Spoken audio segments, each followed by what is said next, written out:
All right. I've never been in the same room with you before, but we've been talking for several weeks now. How are you? I'm doing great, man. A little beat up. We've been traveling a lot. We went to Missouri to do some studio work with a buddy of mine named Dusty Lee, and then we went to Orlando, Florida to shoot a music video with him. I help him with his social. Great guy, by the way. He's got me all over the place. Great guy. So I know who you are, but do you want to tell people that are going to watch this what you do for a living? Oh, absolutely. Which camera am I talking to? This is your camera. Oh, nice. My name's Billy Hubbard. I'm a comedian and skit writer and social media influencer, I guess what they would call me, based out of southeastern Kentucky. I travel around and do shows. I gained popularity about 3 years ago when I acted out some of the skits I wrote while I was in the Army. Most popular for making fun of, let me think of a way to narrow it down. If you can narrow down my comedy in like 2 words, it would be like Mamaw put meth, I guess is what they would say. Got to bleep that out, but that's exactly what it is. It's staying in. Yeah, like a rated R Jeff Foxworthy is what they call me. If we could survive Nick Buckland. Oh, you think I'm bad? Tuck forward, bro. Every time he calls me, I have to make sure that I am not on speakerphone. Yes, I guarantee it. Oh, our podcast, I've never spent longer editing. Yeah. It's way beyond that. Yeah. You got to be very careful with putting him on any kind of radio, anything, because that man, he called me the other day and he said, Billy, going through a bad time. I went, what? He went, I shit through my pants and it's on my bed. And I went, like, bro, I'm in a doctor's office. Maybe get that checked out. He's going through a health kick right now. Have you seen that? Yeah. What's it called? California sober. Well, I mean, beyond that, he said he weighed himself the other day. It was 320.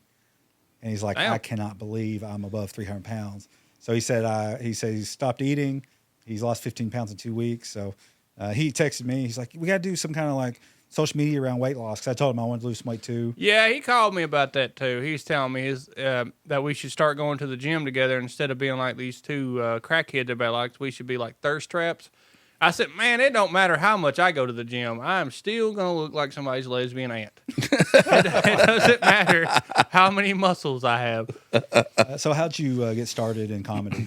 In 2014, I was doing a lot of open mics. I just got out of high school. I graduated in 2013.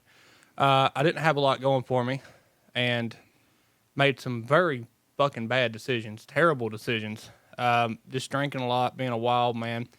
So I went to the Army in 2016, and I got out in 2020. While I was in the Army, I did a lot of open mic, too, writing and skits. I've wrote a lot of jokes for people on YouTube. I used to do skit writing and stuff. And then when I got out, I said, I'm going to start acting this out on my own, and it took off for me. So the first one I saw that I shared around was you going to the Goodwill and acting like it was like the nicest place you ever been to. Oh, yeah. I don't know how recent that was. that was pretty recent. My favorite line was... Is that our idea? Yeah, it was kind of... Okay. So we walked into the Goodwill they built over there in Somerset, and I was like, damn, these doors work. You don't have to push them open. I don't think I got the credit score for this. Yeah. I'm from Manchester, Kentucky. I don't know if y'all have ever been over there or not, but they wouldn't put a Goodwill over there. No. Yeah, one thing that I connected with your comedy was, even though you put on this like redneck... like rough redneck persona, you say really smart things. Yeah. So it's like talk about credit score and not and having the presence of mind to know like what that upper like. Yeah, it's wild, man. Looks like. Especially when you're trying to be intelligent and redneck, people like call me and they're like, "Now we want you to do this show, but can you read your contract?" Oh, yeah. So that they're connecting your persona to. Your it happens a lot. A lot of people think that the character I play online is something that I for real am, which don't get me wrong, I do like to drink beer and have a good time, but I'm not the wild person everybody thinks I am. Like, I got a buddy, his name's Austin Gillum, and he'll come to some of my shows, and like when he's up there and he sees me and these people are like, woo, like trying to get wild, and he's like, what the fuck? Like, what? What happened to the guy that used to trade Pokemon cards at the lunch table, So. We're all growing up. So what have you been staying busy with these days recently? Well, I've had a few things I've been trying out. Stand-up comedy is something that keeps most of my time occupied. Skit writing, I do mine and her channel. We write together. And when I do my solo stuff, I'll do it on TikTok. I've been working with a lot of other comedians and big creators, helping their social media out, managing pages. And the hobbies I have, like Pokemon cards and Magic cards, I'm a big collector. So that's pretty much my entire timeline. When did you start seeing it actually start working for you on social media? About 2 years ago. It caught me off guard, though. I'm going to be completely honest with you. So, a lot of people try to get me to sell merchandise and all that, but I've seen so many of social media influencers, they'll get a big break, like 2 or 3 videos, they'll get a really big break, and then they'll try to sell merch, and then they'll fall off, and they just stop doing content. I was like, I don't want to dive in to something I think is just going to go away in a year. But when people started offering me shows, and I was traveling around, and my first ever sold out show, I was like, well, shit, all right, I guess this is going the direction I need it to. But there's still, I always tell people, if you are going to be a comedian, an influencer, a musician, it's going to suck. It doesn't matter what you do, it's going to suck. You're going to have 10, 15, 20, 100 videos that you're going to get maybe 15 to 20 views. And if that disheartens you, you're in the wrong field anyway. So I did that for a long time. Facebook was one of the first things I ever tried to dabble in. And a lot of my posts didn't get a lot of reaction. So when I first started getting traction and doing well, I tried to stick to. I never made it about money or how much I could make because, in my personal opinion, money makes people lazy. So that's the best advice I could give somebody that was watching this. Do you dive into your comments? Oh yeah, I'm very interactive, but I don't just look at comments because I want to see what people do like and don't like. I like to interact. I'm a very social butterfly. It's a problem. You can ask her. Sometimes it's a problem. Oh, it's just nice because we're guys and people like to see girls. I'm actually here to fix the pipes. They just put me on here. Don't put that out there because we got the work. So that's one thing that people go back and forth with. But as far as like, do you dive in the comments? Do you ignore them? No, but you engage. I never ignore comments, man. I don't. See, I understand there are some fields where you don't really have a lot of time to do the comments, but I've always been very appreciative of anybody that watches my stuff, especially if they're interacting with me or I try to reply to comments. I look at what people like and what they don't like. I even get emails. Like, people email me all the time, and I try to reply to them. Snapchat's a big thing for me. Made a bad mistake doing that because I didn't know that I thought there was like a public profile, but I thought I had to add people back for them to see me. Now I have like 4,000 friends on Snapchat. Is your phone just catch on fire from all the notifications? I had to mute Snapchat. Yeah, I deleted Snapchat because of the notifications. I don't mind it.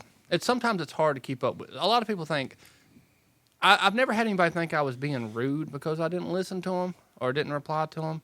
But sometimes I do feel rude because it's hard to keep up with everybody. Because now TikTok was something that took off for me. Now I got Facebook and Instagram that are all taking off. And then there's these comedy pages that share my stuff all the time. And I'm hanging out with these big country rap artists that are, it's kind of overwhelming a little bit. But so far it's been fun. How worried were you about the TikTok ban of 12 hours or whatever it was? I'm going to be 100% with you and everybody watching this. I didn't give a fuck. I didn't give a shit. And I'll tell you why I didn't give a shit. One time I did a skit where I had a carton of soda or Mountain Dew, same thing, threw it at my head. They flagged it for nudity, right? That's not even the fucked up part. The fucked up part is I said, hey, appeal. This was a Mountain Dew box. And they're like, no, you were naked. Like this. I was like, no. So I didn't give a shit. So now if I hadn't had the following I had on Instagram and Facebook, it would have made me a little nervous. But since I had a backup plan, I was like, I wasn't too worried about it, which I called it. You can ask her. I called it. I was like, with all that being said, when somebody walks up to me and they're like, hey, Billy, I love what you're doing. I want to make money too. If you tell me that, you're in the wrong field of work. Yeah. I did this for 2 years for free. I didn't make a dime doing it. We do it not for the comedy, but to just reach people for sales. I learned early on that it's a doorway to get to the people, and you got to make money outside of that. And so I guess you figured that out too. Oh yeah, you're not gonna make money off the social media platforms. It's getting in front of people so you can bring them to shows or maybe do some collaborations. Yeah, the most money I'm making right now is actually doing shows. Shows pay me pretty good. We got a show up in Gatlinburg on the 2nd and 3rd with Andrew Kahn, and he's a wonderful comedian. He's not somebody I ever thought I'd work with. Where is that show? Just so we can plug it. Oh, I keep forgetting what camera to look at. Y'all got like 6 of them in here. This one. Oh, well. Gatlinburg, Tennessee, the 2nd and 3rd at the Jersey Comedy Club with Andrew Kahn. I think the tickets are $25. Don't know if all the VIP tickets are sold out or not. That's where people pay to hang out with us. I don't know why the fuck you would do that, but I mean, there you go. Yeah. I can't make the Gatlinburg, but do you think you'll be going back down there this summer? Oh yeah, so I go to Gatlinburg all the time. Not just for work. We do it. That's our redneck vacation. That's mine too. It's my favorite. Yeah. So I go down and get the cabin, but we normally only stay a weekend at a time. That's what. Who can take that much time off? Yeah, I can't. So it's just the weekends for me. But I would like to do some collab next time we do some stand up down there. Oh, absolutely, man. I love working with people. Actually, the way I met Tuck Bard was he came to one of my shows. I had to practice that name so many times. Yeah, dude, Tuck Bard's one of the best human beings I've ever been around. He's so nice. He's a little. He made a joke one time where he was like, he said that White Claw tastes like you're kissing a stray cat with a piece of fruit in its mouth. You're making out with the stray cat with a piece of fruit in his mouth. And he just doesn't realize, like Cat Williams shared one of his, like he doesn't understand how funny he is, so that throws me off. So when he came to my first ever show, I did a sold out show with that Amanda Meadows, Charlene from the trailer park with my buddy Michael Hargrove or Miles. And I don't know, man, I've met so many awesome, I just got back from hanging out with Cope Ford and all them guys. I've networking in this job, I've learned, is one of the most valuable things that you can do. And Tuck Bard's a great asset. He's a great man. How'd you meet him? He came to the train station in Corbin, and I had a show over there, and he was working with this other fucking guy. I'm not going to say his name, piece Everybody of shit. knows. Yeah. He brought him up several times. Fucking hate that motherfucker, man. Yeah, I hate him. I'm not going to say his name because he likes to sue people. He reached out to me, too, for different things. And you can tell my BS alarm went off in 10 seconds. Don't like that guy. Do not like him. The train station, don't got nothing against them, really. That guy, fucking, I almost said his name.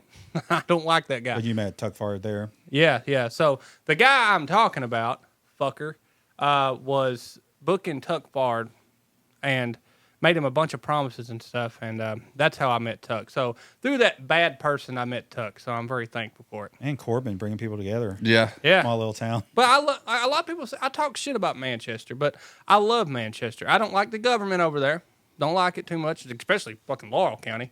But I like the people over there. I have a lot of friends and family in Manchester. They all support me. I've never had an unsupported person from a Manchester, unless it's someone's mama who's, understandably why they wouldn't want to listen to me.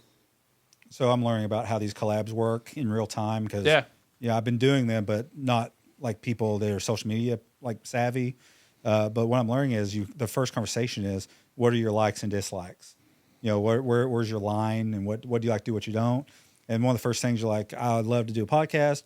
I don't go to London, Kentucky. Yeah, that's a great.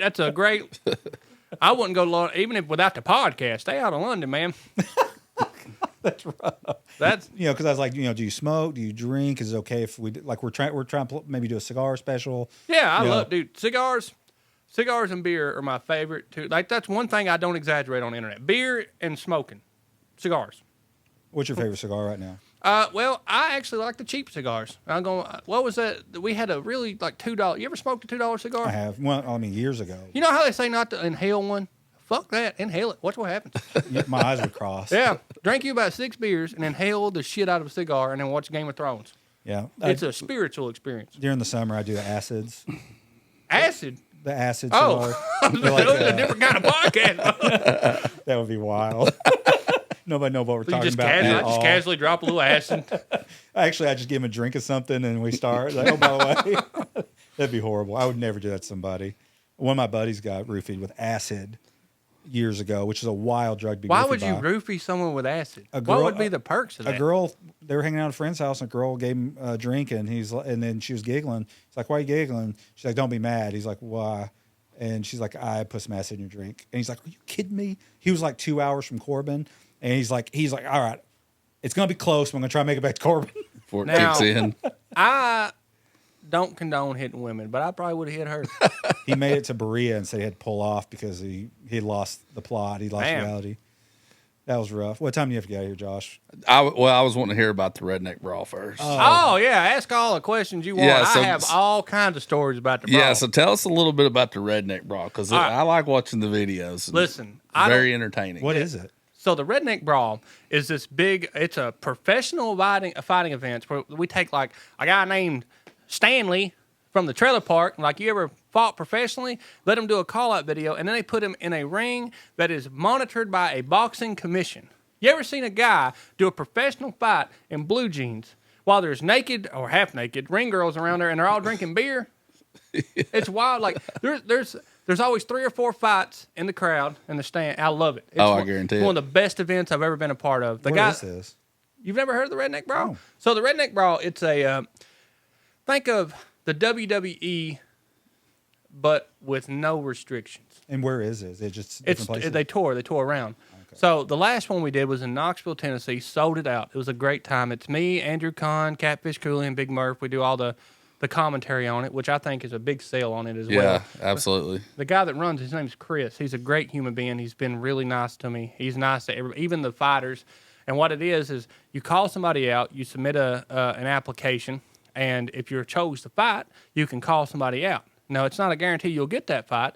And then when you go there, you have a chance to, if you win like $400 or $500, right? And your hotel's paid for. You're literally getting paid to beat the fuck out of each other, it's a great event.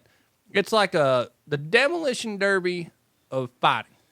It's fighting, but they're not trained. So it's real fighting. But like he would challenge someone from Knoxville or something. He would say, "I'm from Manchester," and he'll have his name or whatever he said, like his nickname, and he'll say, "I challenge, this guy from Knoxville," and they'll try to best put him in the ring, and they'll just fight for about 30 seconds, and they're winded. Yep. And then that's the first thing that men and women.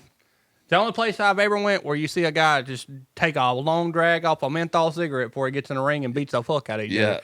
It's a good time, though. The promotions are really good. So I've not been to the event, but I can imagine really that the need to event go. is really good. Next time they have one, I'll make sure y'all can go watch. We were supposed to go in one, and I think it was in Pikeville or something. It was over that area, I think. I don't know if it was the same.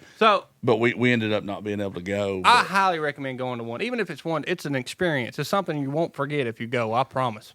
Yeah. I love it. When's the next one? I think the next one, don't quote me on this, but I think the next one might be in August. I don't know yet. That's a Chris question, but they always give people plenty of time. He always announces it like 2 or 3 months beforehand. It's entertaining. It's very entertaining. I'm gonna go YouTube immediately and look it up. I assume it's on YouTube. Yeah, it's on YouTube. Yeah. That's Facebook, Instagram, YouTube. They have clips everywhere, and a lot of the clips go viral. Like I think the most popular fighters they got is Lil Smokey.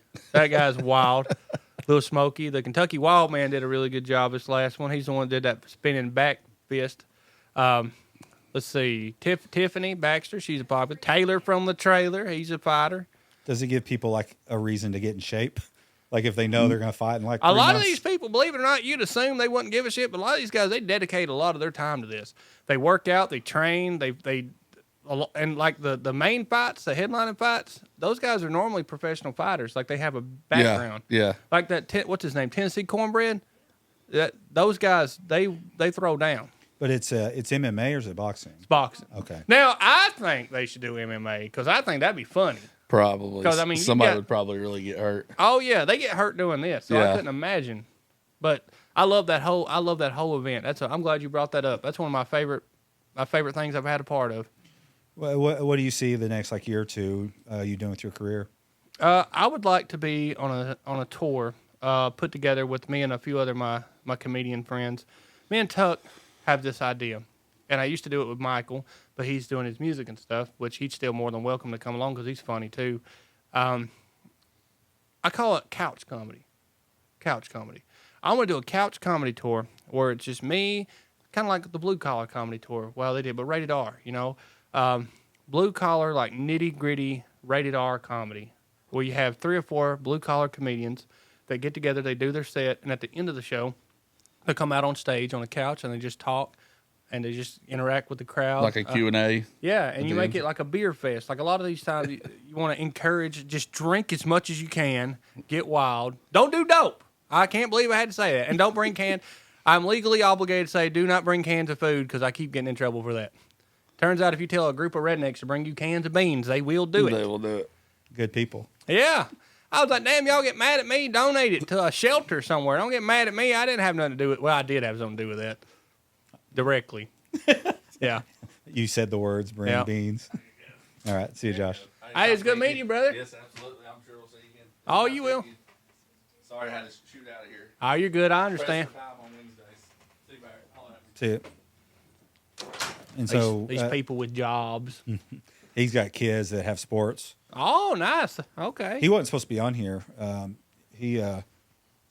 But since we were going to do it a little earlier, he's like, oh, I can at least be on there a little bit. Okay. I want him on there because he's one of my sales agents, and this podcast will probably get a lot of watches. So, getting his face out there, even if he's not saying much. Okay. I don't know how none of that works. I ain't never been to a Florida house, so I don't know how that works. Will you give me a check? Check. Yeah, you'll need to. Once you sit back and pull it closer, you get comfy. Check. See, she's way better to look at than I am. Put it closer to your mouth. Check. Yeah, that'd be good. Josh speaks so loud, so I turned it down. Yeah. Yeah. So, what's your guys' relationship? Well, this is my nanny. This is my beautiful woman here. Her name's Tera Padgett. We've been together for over a year now. She's been a valuable We asset also to me. met, I want to say, at the Corbin show where you met Tuck. The same exact show. If you can put the mic down and up so we can see your face. Okay. And make sure this I was is trying to pointed at hide your my mouth. double chin. I haven't gotten the. If you have a double chin, dear God. So, what do you do? I'm a musician, a comedian, skit writer. I guess I'm an actress now because I've acted in things. I saw on Facebook recently. I think I follow you now because I follow Billy. You were in Orlando doing some kind of work. Yeah, he tagged Orlando, but I was actually at a studio in Missouri when we were with Dusty, and I was doing some vocals and some co-writing and stuff, trying to finally further my music because I had to unlike most people, I had to step into comedy first and then use it to push my music. That's wild to think about, too, if you really think about it. You see country rappers are all, like, hard as fuck. Like, some of the nicest guys you'll ever meet. The nicest people I've ever met was country rappers.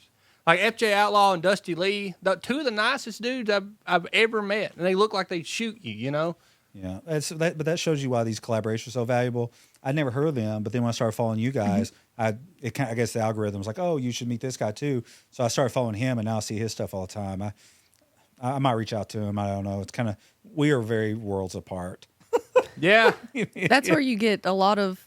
I feel like that's something though that I like to see happen is to sit down with people from totally different worlds and see what comes out of it. Because you'd be really surprised how many you are into nerdy stuff, but you're also like this redneck person. So whenever you told me you did Pokemon cards, I was like, well, first of all, you don't do Pokemon cards. It's a hobby. you collect and play. Yeah, I love it. You do all of it. Spends a significant amount of his disposable income. Yeah. There's this funny clip. This guy sitting in a chair, and the woman's like, "You spent $1,200 on Pokemon cards?" And he's like, "Yeah, because I'm a Pokemon collector." She's like, "Why'd you spend $1,200?" He goes, "Because I'm a serious Pokemon collector." And he's like, he just couldn't understand why she didn't understand that's what it takes. There's stuff in the women realm of things because I'm, involved in that, as you can tell.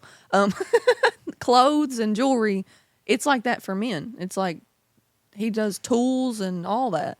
Well, I wouldn't say it's the same. Because It's the same. If I could wear Pokemon cards, maybe.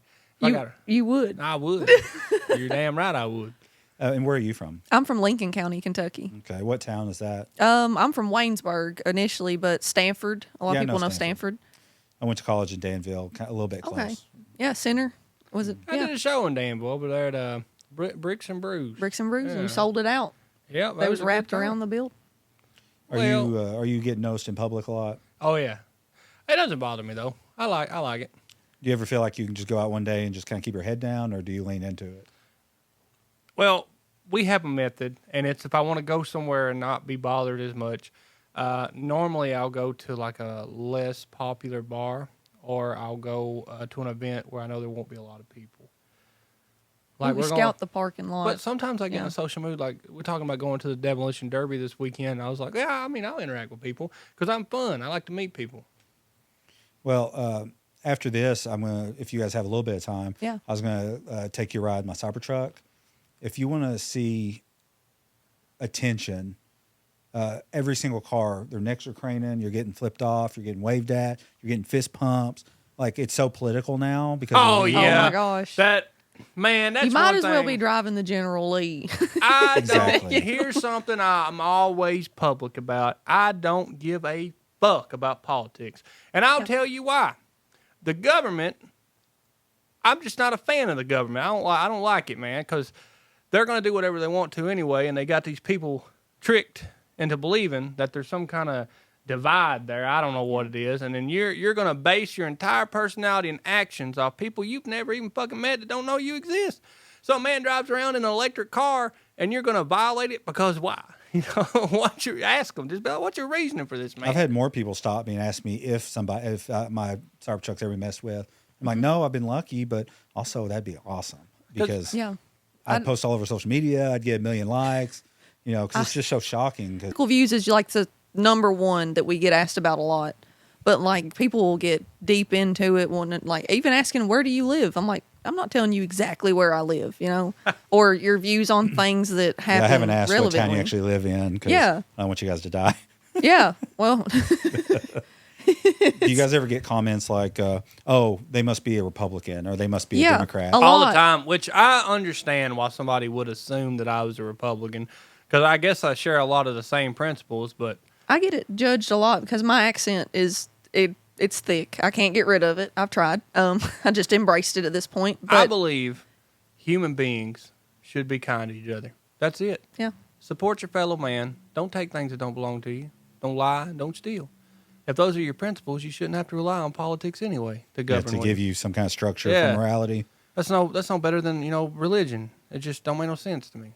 So I don't have the accent and I don't dress like you guys generally, like on social media. Yeah. You know, because you'll put on your flannel and I've not actually seen what you actually wear. That's actually what I wear. That's not even a costume. yeah. This is him dressed No, up. this is me. It's He my. put a corduroy on. Yeah, so I get it from both sides. Yeah. I'm like, oh, he must be a Biden follower or he must be a Trump guy.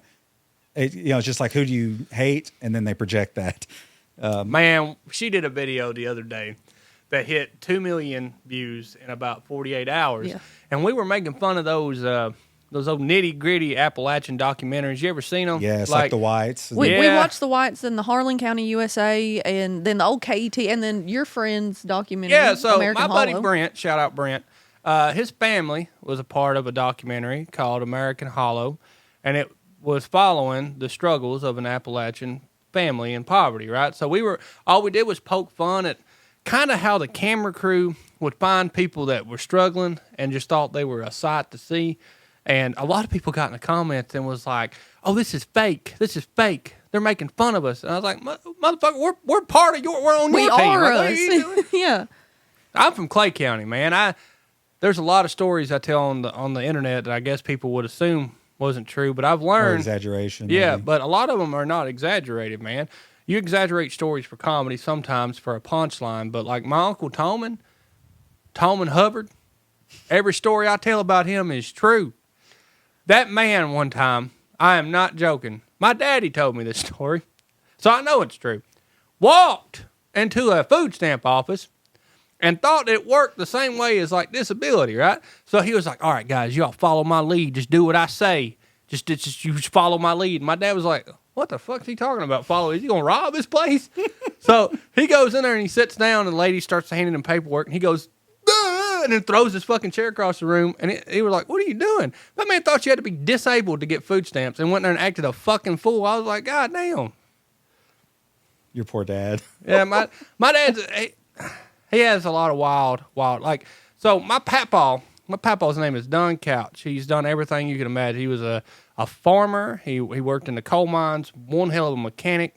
His name's Don Couch. He's from Manchester. He comes from a long line of like working people. All of his daughters and sons. I bet his daughters could probably outwork any man that I know right now. Like my Aunt Bridget. Yeah. Betsy's a hardworking woman. My mama, shout out I love my mama. They're all great people. My mama always raised me up, trying to, teach me the ways of being right and all that. I guess I ignored a lot of it because I turned out the way that I did. But What does she think about the comedy? my mama supports me. She loves everything that I do. My papa, I think he thinks I'm a cross-dresser now, though, because I do put a lot of dresses on for skits. That last one was really funny. Oh, yeah. I think you posted literally this week, maybe. Yeah. But she supports, my whole family supports me. Now, when I was being a shithead running around drinking and getting in trouble, they were hard on me. But the older I get, I really, you start to realize things a little bit when you put things in perspective. Like things that I thought was important 8 years ago, they don't mean shit now. Well, when we can do more podcasts, but that's plenty of material for now. Well, anytime you need me over here, man. I live about an hour and a half, 2 hours away. I know. I'm very grateful for you guys making the trip. We would have came yesterday, but she had to do something for her grandpa. Yeah, take my papaw to the doctor. Yeah, her granny passed away, so she's kind of the caretaker over there. Yeah, and when you ask people to travel, you just have to be very flexible. So no, you've been very considerate. So Tuck vouched for you, man. Tuck had a lot of good things to say about you. So I try to keep it very professional and nice, and let's all make money together. And well, not just that, but so Tuck's a great judge of character. I've always trusted his judge of character. Mm-hmm. Every person he said that would end up being bad, ended up being bad, and every person he had said ended up being good would be good. I guess it's where he used to smoke a lot of meth that he says. That man's like quality control of people is insane. He got it. Great judge of character. Love him to death. Cool. And I'm excited to work with Tuck some more in the future as well. So I'm excited to work with you on set, man. That'll be good. That'll be fun. So. I'm excited for this Cybertruck adventures. Oh, yeah. So, all right. Well, this has been another episode of the PropertyTales podcast. I appreciate you guys watching. We'll see you next time. Awesome.